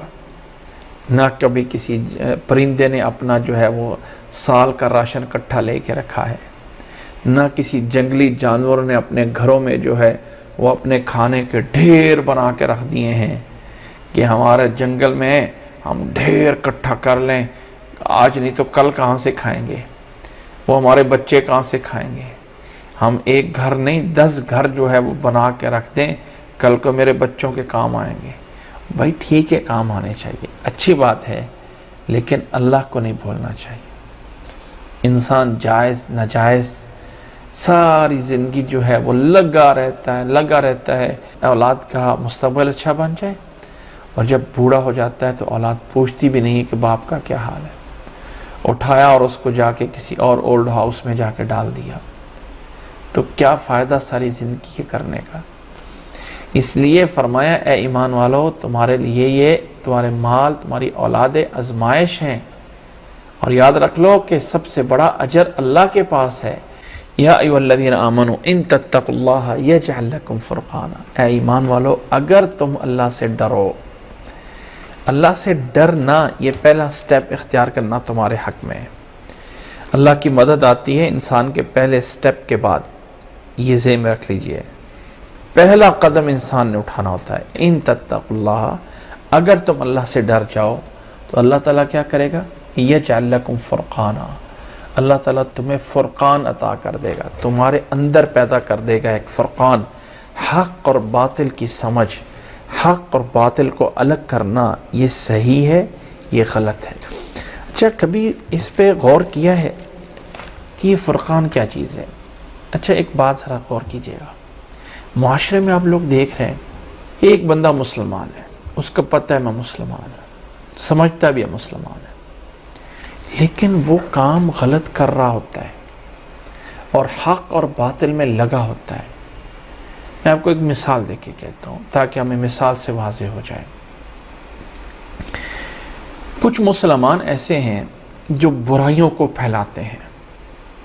ہمارے قریب ایک بندہ تھا، میں نے اس کو ایک دفعہ بڑا سمجھایا کہ یہ کام چھوڑ دے، لوگوں کو میوزک گانے اور اس طرح کی فلمیں ریکارڈ کر کر کے سیل کرتا یا دیتا ہے مسلمان، نماز پڑھتا ہے، سب کچھ ہے، لیکن یہ کام کرتا ہے کہ فلمیں، میوزک، یہ چیزیں لوگوں کو ریکارڈ کر کے کہتے ہیں میرا بزنس ہے، میرا کام ہے، میں کیا کرتا ہوں، میں تو اپنا بزنس کر رہا ہوں، کوئی نہ لینے آئے نہ دیکھنے آئے، میں تھوڑا دیتا ہوں۔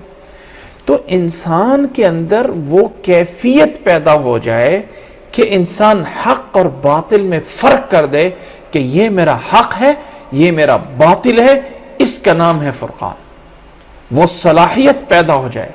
اللہ نے کہا پہلے قدم پہ رب سے ڈرنا پیدا کر لو۔ جب ڈر آ جائے گا، تقوی اختیار کرنے کے لیے آ جاؤ، تو پھر اللہ تعالیٰ تمہارے اندر وہ صلاحیت پیدا کر دے گا کہ یجعل لکم فرقانا، اللہ تمہارے اندر تمہیں فرقان عطا فرمائے گا، وَيُكَفِّرْ عَنْكُمْ سَيِّئَاتِكُمْ، اور تمہارے گناہوں کو معاف کر دے گا، وَيَغْفِرْ لَكُمْ، گناہ بھی معاف کر دے گا، تمہارے چھوٹے لغزیں، تمہارے بڑے گناہ اللہ سب معاف کر دے گا اگر تم رب سے ڈرنے لگ جاؤ گے۔ وَاللَّهُ ذُو الْفَضْلِ الْعَظِيمِ، اور اللہ تعالیٰ بہت بڑے فضل والا ہے۔ وَإِذْ يَمْكُرُ بِكَ الَّذِينَ كَفَرُوا لِيُثْبِتُوكَ أَوْ يَقْتُلُوكَ أَوْ يُخْرِجُوكَ وَيَمْكُرُونَ وَيَمْكُرُ اللَّهُ وَاللَّهُ خَيْرُ الْمَاكِرِينَ۔ یاد کریں اس ٹائم کو، اِذْ يَمْكُرُ بِكَ الَّذِينَ كَفَرُوا، جب کافر لوگ آپ کے بارے میں تدبیریں کر رہے تھے. اللہ کے نبی صلی اللہ علیہ وسلم جب مکہ مکرمہ میں تھے تو اللہ تعالیٰ کی طرف سے جب اجازت مل گئی کہ اللہ کے نبی صلی اللہ علیہ وسلم آپ مدینہ جا سکتے ہیں، دوسری سائڈ پہ مکہ والوں نے مشورہ کیا کہ اب ہم کیا کریں. نبی صلی اللہ علیہ وسلم کو مکہ میں جو سب سے بڑی حمایت تھی نا دنیاوی اعتبار سے، وہ اپنے قبیلہ بنو ہاشم کی تھی. اور قبیلہ بنو ہاشم میں ابو طالب مسلمان نہیں ہوئے، لیکن ایک رعب تھا ان کا مکے میں اور ایک دبدبہ تھا اور نبی کی بھرپور حمایت تھی کہ بنو ہاشم میں سے ہیں محمد صلی اللہ علیہ وسلم. نبی صلی اللہ علیہ وسلم کو ایک بڑی حمایت حاصل تھی. اب جو دوسرے تھے ابو جہل کے اور یہ سارے، ان کو یہ ڈر تھا محمد کا نقصان کریں گے صلی اللہ علیہ وسلم تو بنو ہاشم ہمارے ساتھ کیا کرے گا. تو انہوں نے مشورہ کیا آپس میں بیٹھ کے. مشورہ کیا کیا کہ ہم یہ بنو ہاشم کا کیسا مقابلہ کریں. ایک مشورہ یہ ہے کہ نبی صلی اللہ علیہ وسلم کو کہیں محمد کو نعوذ باللہ کہیں جا کے غائب کر دیں. نمبر 2 اس کو کہیں قتل کر دیں، اس کو کہیں جلا وطن کر دیں. کیا کریں؟ مشورہ یہ طے پایا کہ یہ جو سارے قبیلے ہیں بنو ہاشم کے علاوہ، یہ اپنے میں سے ایک ایک نوجوان دیں، ان کا ایک گروپ بنایا جائے اور یہ گروپ سارے مل کے جا کے محمد صلی اللہ علیہ وسلم کو نعوذ باللہ شہید کر دیں. اور جب شہید کر دیں گے تو بنو ہاشم اب سارے قبیلوں کے سامنے جو ہے وہ عاجز ہوگا کہ ہر ایک سے بدلہ لے. سب سے بدلہ نہیں لے سکتا، ایک قبیلہ سامنے اتنے ہیں تو کیا ہوگا. اس پہ طے کیا اور اللہ کے نبی صلی اللہ علیہ وسلم کے بارے میں یہ رائے دی اور اللہ نے نبی صلی اللہ علیہ وسلم کو مکہ چھوڑنے کی اجازت دے دی. اللہ کے نبی صلی اللہ علیہ وسلم راتوں رات مکہ سے نکلے، ابو بکر رضی اللہ تعالیٰ عنہ کو ساتھ لیا، غار ثور میں پہنچ گئے. حضرت علی رضی اللہ تعالیٰ عنہ کو اللہ کے نبی صلی اللہ علیہ وسلم کے پاس امانتیں موجود تھیں، باوجود اس کے دشمنی ہیں، لیکن لوگ آج کل بینکوں کے اوپر نا بڑا اعتماد ہوتا ہے نا، وہاں پہ ہمارا پیسہ پڑا ہوا بڑا سیف ہے. تو مکہ میں دشمنی کے باوجود مکہ والوں کے لیے جو سیف سائٹ تھی نا وہ محمد صلی اللہ علیہ وسلم کے پاس امانتیں رکھنا تھا. اللہ کے نبی صلی اللہ علیہ وسلم نے حضرت علی رضی اللہ تعالیٰ عنہ کو متعین کیا کہ آپ امانتیں دے کے واپس لوٹیں گے. یہاں پہ بہت سے لوگوں نے حضرت علی رضی اللہ تعالیٰ عنہ کی شان میں اس کو بڑا مقام دیا ہے کہ محمد صلی اللہ علیہ وسلم اپنے بستر پہ ان کو سلا کے گئے. ہاں یہ بہت بڑا درجہ ہے، وہ یقیناً ہم کسی صحابی کی شان میں کوئی کمی نہیں کرتے ہیں، بہت بڑا مقام ہے. لیکن ساتھ اس مقام کو بھی تو نہ بھولیں کہ جس صحابی کو ساتھ لے کے گئے ہیں. اور غار ثور میں اللہ تعالیٰ نے اپنے نبی پہ فرمایا اذ تقول لصاحبہ لا تحزن ان اللہ معنا، جب آپ اپنے ساتھی سے، اپنے صحابی سے کہہ رہے تھے مت ڈریں اللہ ہمارے ساتھ ہے، تو ذرا اس کی بھی تو کچھ شان جانے نا. تلک اذا قسمۃ ضیزہ، یہ تو بڑی الٹی تقسیم ہے کہ اپنی سائڈ پہ آپ سمجھیں کہ تعریف ہے اور دوسری سائڈ پہ سمجھیں کہ نقص ہے. اللہ کے نبی صلی اللہ علیہ وسلم کے سارے صحابہ قابل عزت ہیں. حضرت علی رضی اللہ تعالیٰ عنہ کی شان اپنی جگہ پہ بہت بڑی ہے اور حضرت ابو بکر رضی اللہ تعالیٰ عنہ کی شان اپنی جگہ پہ بہت بڑی ہے. کسی ایک کی شان کو پکڑ کے دوسرے کو رد کر دینا، یہ کہو کہ میں علی والا ہوں تو سب باقیوں کو سب کو کہہ کے غلط ہے، یا کہیں کہ میں ابو بکر کی طرف ہوں اور سارے کے سارے جو ہے وہ نعوذ باللہ حضرت علی اور اہل بیت غلط تھے، ایسا نہیں ہے. سب لوگوں کے ساتھ پورا کا پورا انصاف کے ساتھ رہنا ہے. تو اللہ تعالیٰ نے اس واقعے کی طرف اشارہ فرمایا ہے. وَإِذْ يَمْكُرُ بِكَ الَّذِينَ كَفَرُوا، یاد کریں اس وقت کو جب کافر آپ کے بارے میں تدبیریں کر رہے تھے. اور لِيُثْبِتُوكَ، اب اس کا لفظی معنی تو یہ ہوتا ہے نا آپ کو ثابت کر دیں، یعنی آپ کو کہیں کسی جگہ پہ قید کر دیں، آپ کو کسی قید میں ڈال دیں. او يَقْتُلُوكَ، یہ آپ کو قتل کر دیں، شہید کر دیں. او يُخْرِجُوكَ، یہ آپ کو جلا وطن کر دیں گے. آپ کے ساتھ مشورے تدبیریں کر رہے تھے. فرمایا وَيَمْكُرُونَ وَيَمْكُرُ اللَّهُ، وہ اپنی تدبیریں کر رہے تھے اور اللہ اپنی تدبیریں کر رہا تھا. وَاللَّهُ خَيْرُ الْمَاكِرِينَ، اور اللہ تعالیٰ سب سے بہتر تدبیر کرنے والا ہے. اللہ سے بڑھ کر بہتر تدبیر کسی کی نہیں ہے. یاد رکھ لیں کہ ہماری اردو زبان بڑی ہی نازک اور بڑی چھوٹی زبان ہے۔ عربی کے بہت سارے الفاظ ہیں جو اردو زبان میں استعمال ہوئے ہیں، اور اردو زبان میں اس کا ایک معنی ہے، جبکہ عربی میں ان الفاظ کے بہت سارے معنی۔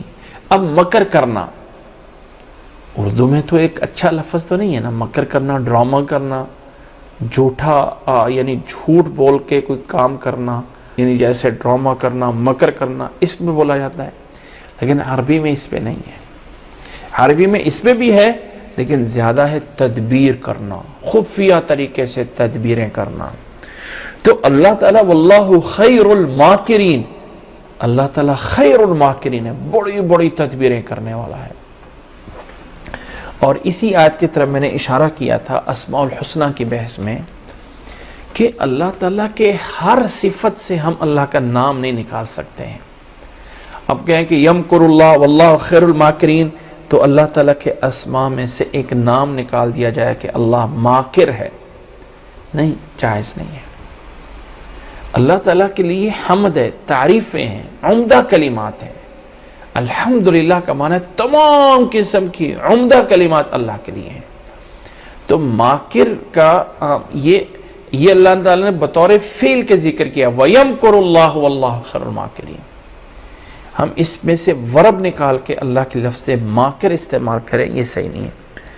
اسی طرح اللہ تعالیٰ نفع اور نقصان دیتا ہے۔ الضار جو لگا ہوا ہے اسماء الحسنہ میں، اللہ تعالیٰ کے ناموں میں، یہ نام صحیح نہیں ہے۔ الضار تکلیفیں اللہ ہی دیتا ہے، لیکن اللہ تعالیٰ کے اس نام ورب سے ناؤن نکال کے کہنا یہ اجتہاد ہے، اور وہ ناموں کے اسماء الحسنہ کے اندر اللہ تعالیٰ کے ناموں میں جو ہے وہ الضار کا لفظ یہ صحیح نہیں ہے۔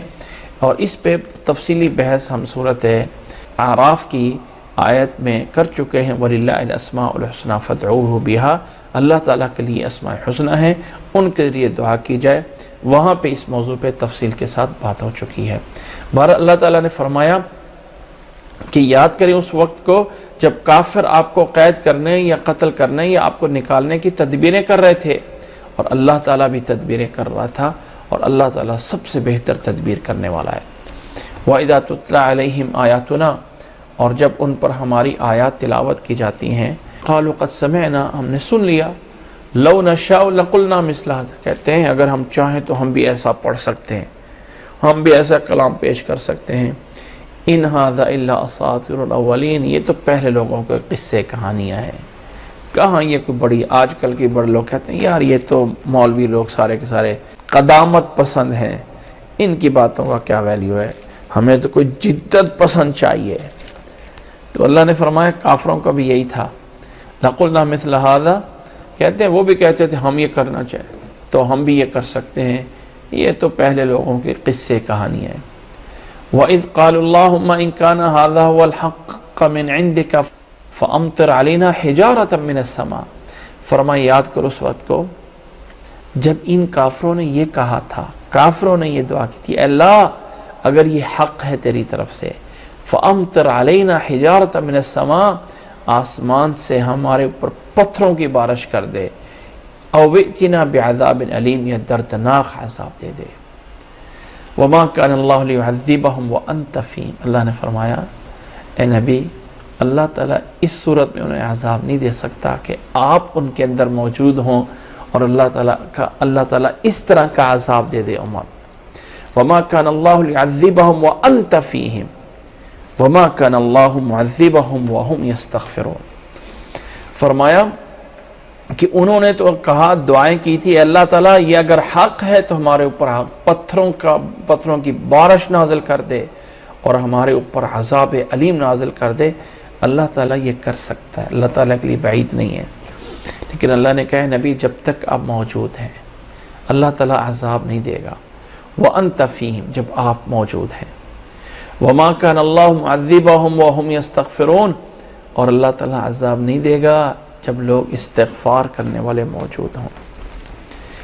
اس آیت میں اللہ تعالیٰ نے عذاب سے بچنے کی دو چیزیں بتائی ہیں کہ لوگوں پہ عذاب نہیں آئے گا دو صورتوں میں۔ نمبر ایک، اللہ کے نبی صلی اللہ علیہ وسلم خود موجود ہوں، نمبر 2، لوگ اللہ سے معافی مانگنے والے بن جائیں، استغفار کرنے والے بن جائیں تو اللہ کا عذاب ٹل جاتا ہے۔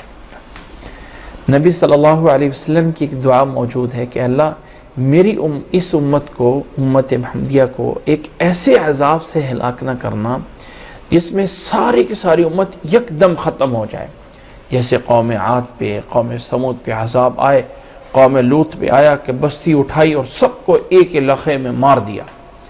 ایسے عذاب تو نہیں آئیں گے، لیکن ویسے عذاب آ سکتے ہیں کہ اللہ تعالیٰ کچھ جاننے لے کے، کچھ مالوں میں کمی کر کے، کچھ قحط سالی کر کے، کچھ لوگوں کو موت دے کے آزماتا ہے۔ کون ہے مانتے ہیں اور کون تو نہیں مانتے ہیں، لیکن پھر بھی اللہ تعالیٰ نے فرمایا اللہ تعالیٰ ان لوگوں پہ عذاب نہیں دیتا ہے جو لوگ استغفار کرنے والے ہیں۔ کتنے ہیں لوگ آج ہم میں سے جو استغفار کر رہے ہیں، کتنے ہیں لوگ جو اللہ سے معافی مانگ رہے ہیں۔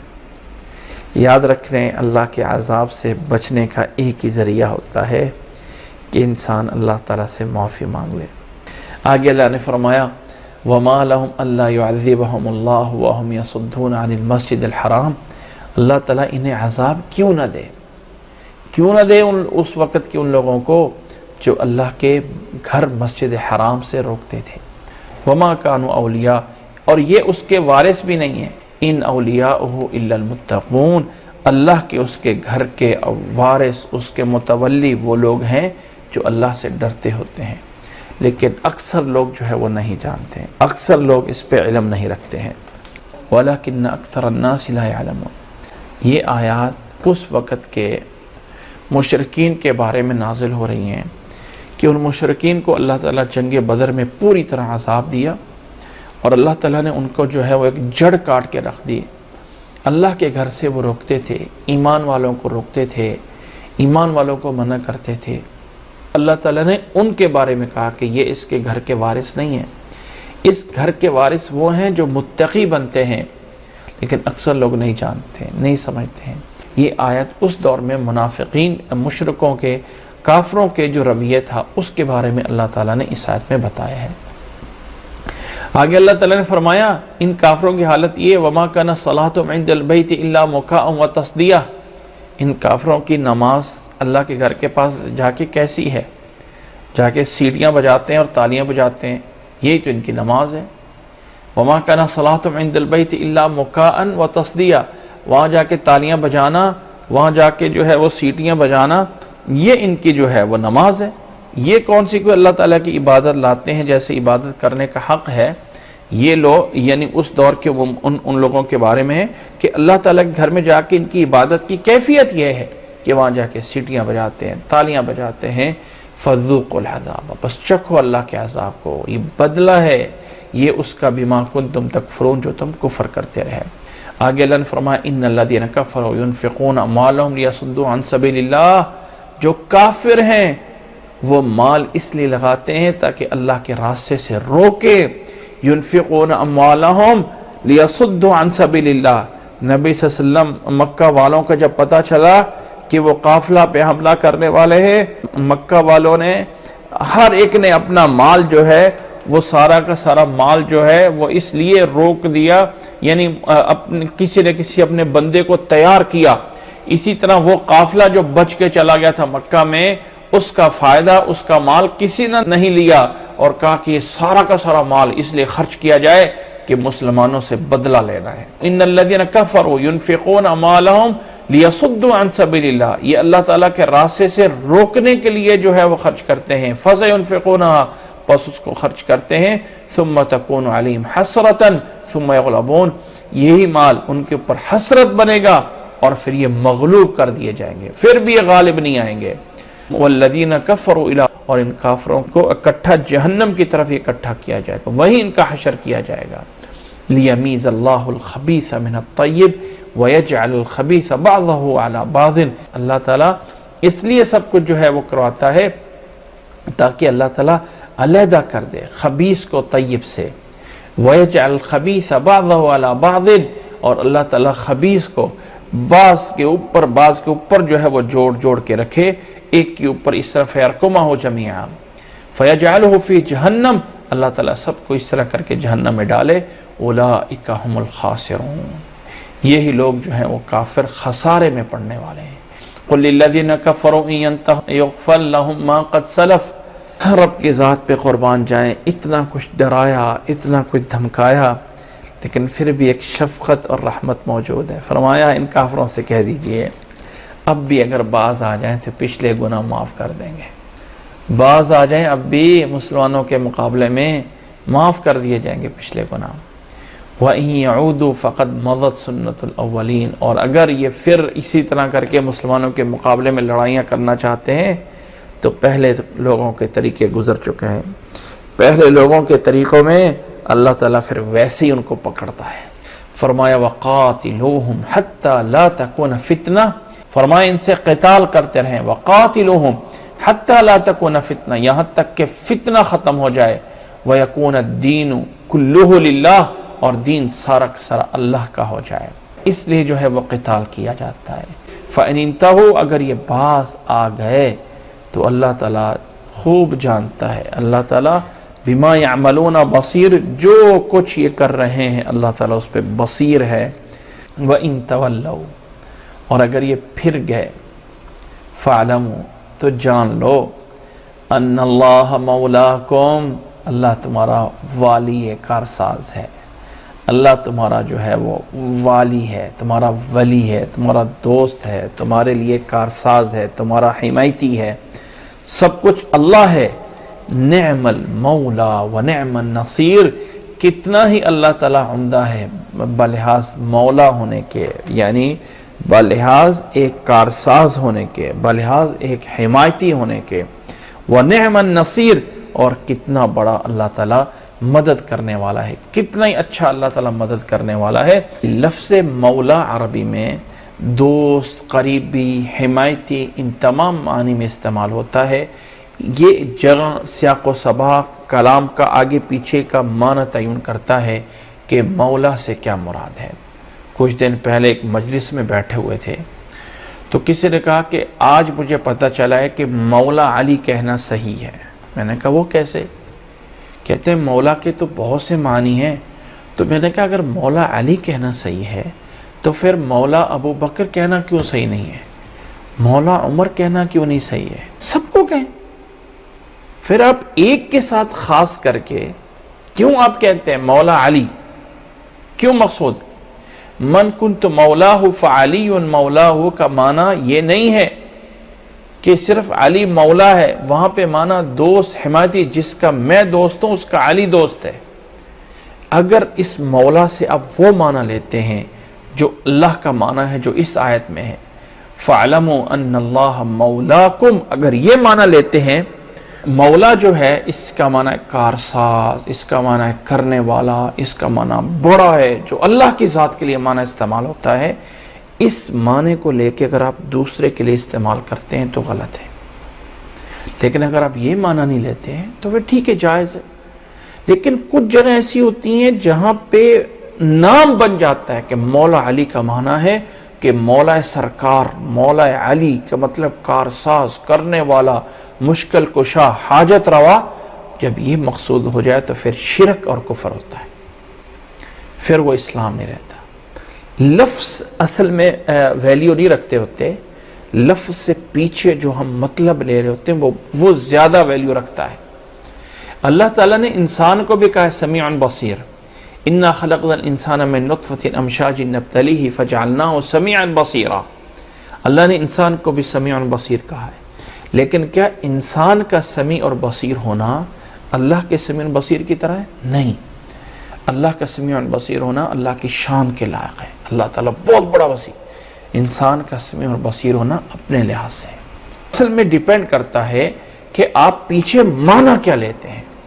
اگر کوئی انسان کسی کو، یہ لفظ جو ہم اپنی زبان میں بولتے ہیں نا، لفظ مولوی صاحب، مولوی، یہ بھی اسی مولا سے نکلا ہوا ہے.